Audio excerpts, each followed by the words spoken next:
Hôm qua chị đi bộ hay đi xe hả chị? Hôm qua chị không đi làm hả?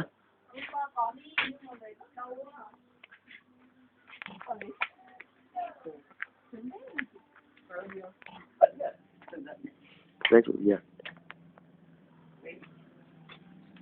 Sổ có thuốc cái mua ngoại. Không có.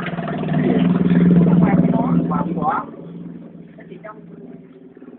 Á Đông chỗ Á Đông có một đây. Á Đông ở Phú Ý á. Nó là Gia Liễu thì có hả? Cái thuốc ở Gia Liễu thì có. Có đâu ra. Thì là mình chưa bảo đấy mẹ. Để cho mẹ con coi. Chụp bắt nó chả lan đấy.